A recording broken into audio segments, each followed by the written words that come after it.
Hello दोस्तों, नमस्कार। स्वागत है सभी का हमारे यूट्यूब चैनल पर। मैं मोहन सिंह चौधरी आप सभी का हार्दिक स्वागत करता हूं, अभिनंदन करता हूं।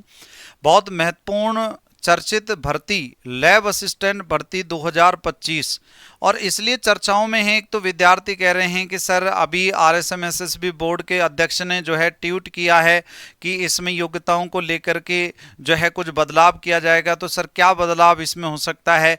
क्या इसमें आरएससीआईटी लागू होगी? क्या इसमें जो है, हालांकि ये तो बोर्ड अध्यक्ष ने स्पष्ट कर दिया है कि 12th की वैकेंसी है, 12th पास की, और इसमें बीए किया जाना ये थोड़ा सा ठीक नहीं है। बीए तो इसमें नहीं होगा, ये तो क्लियर कर दिया है।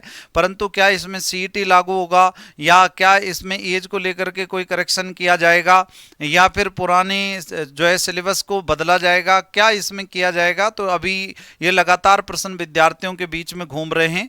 लैब असिस्टेंट भर्ती में पिछला पेपर कैसा था, कितने अंक का प्रश्न पत्र था, क्या उसका जो है मेरिट रही थी, यानी क्या कट ऑफ रही थी, इस वीडियो के अंतर्गत हम इन पॉइंटों पर बात करेंगे। वीडियो को चालू करने से पहले मैं कंप्लीट बात कर लेता हूं। पेपर कितने अंक के, कितने पेपर हुए किस सब्जेक्ट में, और कितने क्वेश्चन आए थे। विज्ञान की 2 गुना कट ऑफ कितनी थी, फाइनल कट ऑफ कितनी थी, वहीं पर ज्योग्राफी की कट ऑफ कितनी थी, वहीं पर अगर बात करें तो गृह विज्ञान की कट ऑफ कितनी थी। इन सब पॉइंटों पर हम बात करने वाले हैं। आप वीडियो को अंत तक जरूर देखें। अगर आप हमारे चैनल पर नए हैं तो वीडियो को लाइक करें और चैनल को जरूर सब्सक्राइब करें, ताकि आपको और भी इस प्रकार की जो है काम आने वाली वीडियो हम लोग जो है पहुंचाते रहें, आप लोगों के पास में वीडियो आती रहे। बेल आइकन का बटन आप जरूर दबाएं ताकि आप वीडियो का नोटिफिकेशन प्राप्त कर सकें। दोस्तों, लैब असिस्टेंट भर्ती जो कि लगभग अभी 1150 पोस्ट पर आनी है, और 1150 पोस्ट में जो है साइंस की पोस्ट रहने वाली हैं, भूगोल की पोस्ट रहने वाली हैं, और गृह विज्ञान की पोस्ट रहने वाली हैं। ठीक है ना। अब देखने वाली बात यह है कि किस सब्जेक्ट को कितनी पोस्ट बट में आती है। ठीक है। विज्ञान में बात करूं मैं तो देखो 2016 में पेपर हुआ इसका एक, ठीक है, विज्ञान वर्ग से विज्ञान की बात करूं तो मैं, फिर उसके बाद में 2018 में पेपर हुआ, फिर उसके बाद 2022 में पेपर हुआ, और 2025 में वैकेंसी आनी है इसकी। ठीक है ना। भूगोल की बात करूं तो भूगोल का केवल एक ही बार पेपर हुआ है भैया, 2022 में ही पेपर हुआ है केवल, और 2025 में वैकेंसी आनी है।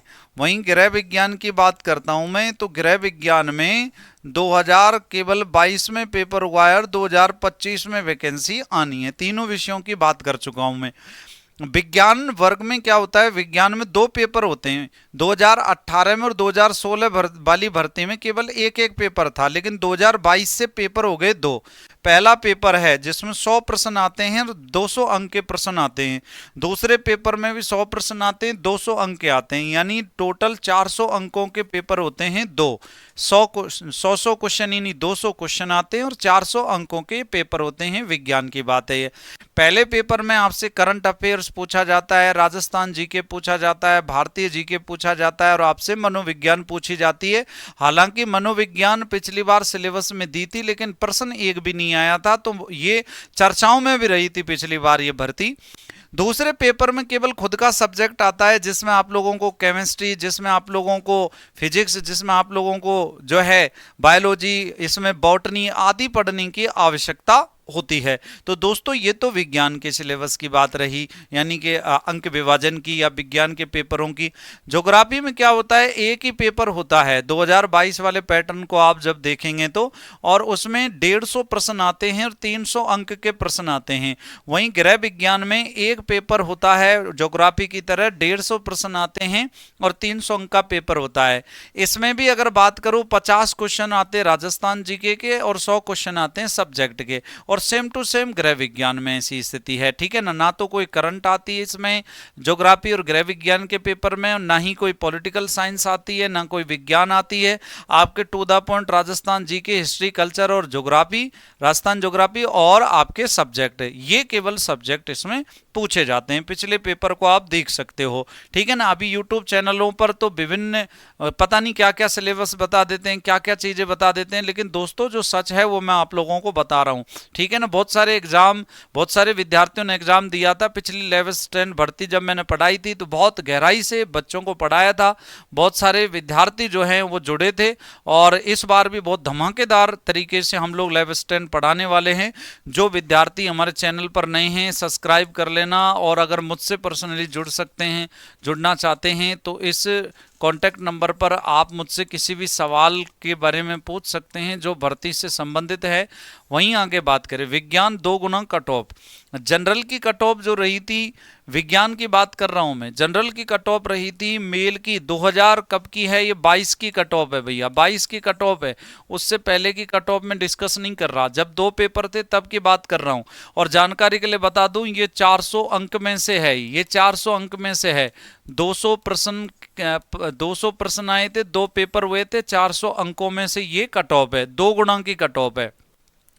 जनरल की मेल की 255 थी, जनरल फीमेल की 248 थी, ठीक है ना। ईडब्ल्यूएस की मेल की 232 थी और फीमेल की 232 थी, सेम रही थी लगभग। ओबीसी की मेल की 246 थी, फीमेल की 237 थी। एमबीसी की मेल की 228 थी और फीमेल की 210 थी। एससी की मेल की 215 थी और फीमेल की 206 थी। एसटी की मेल की 198 थी और फीमेल की 196 थी। अब उसके बाद में ये तो थी 2 गुना में। अब फाइनल कट ऑफ कितने अंकों में का अंतर आया, देखो फाइनल कट ऑफ में, फाइनल कट ऑफ में जनरल की 282 मेल की और फीमेल की 269 थी। आप लोग अंतर देख सकते कितना अंतर आया है। ईडब्ल्यूएस की 253 मेल की थी और 253 ही फीमेल की थी। ओबीसी में 279 मेल की थी और 259 फीमेल की थी। एमबीसी में 253 मेल की थी और 237 फीमेल की थी।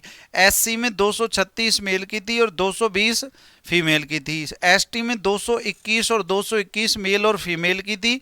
यानी कि ये आप लोग अंतर भी देख सकते हो, 2 गुना में पास किए गए थे पहले, फिर ये फाइनल कट ऑफ थी, ठीक है ना।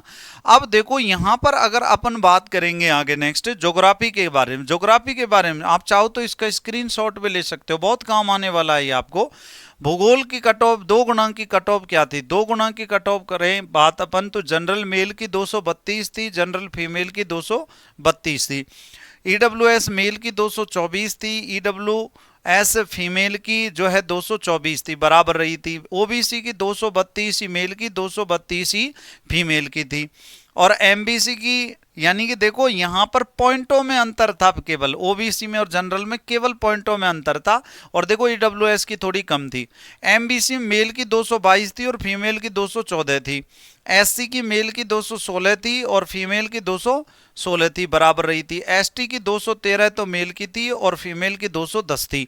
आप लोग दोस्तों इसका भी स्क्रीनशॉट ले सकते जो ज्योग्राफी से तैयारी कर रहा है। और बात करते हैं अब अपन गृह विज्ञान की। गृह विज्ञान में तो कहना ही क्या, मुख्य रूप से लड़कियों ने और विडो जो विधवा कैटेगरी की महिलाएं थी उन्होंने जो फॉर्म भरे थे और एग्जाम दिया था वो तो सब सेलेक्ट हुई थी, याद रखना। और ये बहुत जबरदस्त जो है भर्ती थी गृह विज्ञान के लिए। और जिनका 12th कक्षा में गृह विज्ञान रही उनके पास में वो उन्होंने पेपर दिया, अच्छे से अंक जिनके पास आए तो आप लोग देख सकते हैं। जनरल की देखो फाइनल मेरिट तो 189 गई थी, उस हिसाब से देख लो 5-6 अंकों का अंतर आया था। पर 2 गुना की कट ऑफ कितनी थी, 2 गुना की कट ऑफ कितनी थी, जानकारी के लिए दोस्तों बता दूं, ज्योग्राफी में ये 300 अंकों में से थी। ये मेरिट 300 अंकों में से। आप कहोगे सर इतनी, लगभग 80%, हाँ लगभग इतनी मेरिट रही थी, आप देख सकते हो। और साइंस की जो थी वो 400 अंकों में से थी। वहीं गृह विज्ञान की 2 गुना की बता रहा हूं मैं आपको, और ये 300 अंकों में से है, 300 अंकों में से है। तो जनरल की मेल की 182, फीमेल की 182। ईडब्ल्यूएस की मेल की 176 और फीमेल जो भी कैंडिडेट थे वो सब पास किए गए थे, ठीक है ना।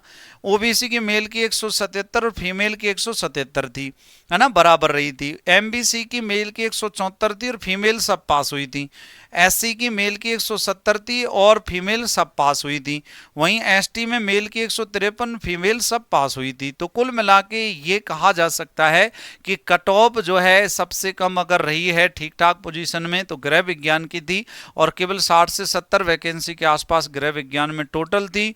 और लगभग जो है 128 वैकेंसी ज्योग्राफी के अंतर्गत थी और बाकी वैकेंसी जो है वो विज्ञान के अंतर्गत थी, पिछली 11th-10th भर्ती को देखते हुए अगर बात करें तो इस बार दोस्तों आप लोगों को जो तैयारी करनी है, मैं क्यों कहता हूं कि आपको लगभग 85% जो है 82 से लेकर 85% तक की तैयारी करनी होगी, और यानी कि 240 प्लस अंकों की तैयारी करनी होगी। सर क्यों करनी होगी? इस बार बहुत जबरदस्त जो है विद्यार्थी इसमें लगे हुए हैं। पिछली बार तो क्या था, बहुत सारे विद्यार्थी फर्स्ट ग्रेड का एग्जाम भी दे रहे थे और लैब असिस्टेंट का एग्जाम भी दे रहे थे। लैब असिस्टेंट का एग्जाम तो होना था उनका जुलाई 2022 में, और फर्स्ट ग्रेड का एग्जाम होना था अक्टूबर 2022 में। ठीक है, उसी टाइम पे दिसंबर के आसपास सेकंड ग्रेड का एग्जाम होना था, फिर रीट का एग्जाम होना था उनका फरवरी में, फरवरी 2023 में। तो विद्यार्थी उलझे हुए थे, बटे हुए थे। इस बार क्या है, लैब असिस्टेंट की भर्ती में जो विद्यार्थी फर्स्ट ग्रेड हो चुका विद्यार्थियों का, और उस टाइम पर ध्यान रखना लगभग जो है सेकंड ग्रेड भी हो जाएगा, तो लैब असिस्टेंट में फर्स्ट ग्रेड सेकंड ग्रेड वाले बहुत ज्यादा विद्यार्थी बैठने वाले हैं। तो ये आपके लिए बहुत जबरदस्त भर्ती है। इसमें आप लोगों को अच्छे से मेहनत, अच्छे से तैयारी करने की आवश्यकता है। वास्तविकताएं क्या है मैंने आपको बिल्कुल स्पष्ट कर दिया है, बता दिया है। अब आप अपने देख सकते हो भाई किस तरीके से कितने अंक लाने की आवश्यकता आपको रहने वाली है इस भर्ती के अंतर्गत। दोस्तों अगर वीडियो आपको अच्छी लगी है, जानकारी अगर आपको जो है अच्छी लगी, पसंद आई, अगर आपको लगता है कि वास्तव में इस चैनल के माध्यम से हमें बहुत कुछ अच्छा मिल रहा है, तो आप इसको जरूर सब्सक्राइब करें और वीडियो को जरूर लाइक करें। बहुत बहुत धन्यवाद। राम राम, नमस्कार, जय हिंद, जय भारत सभी को।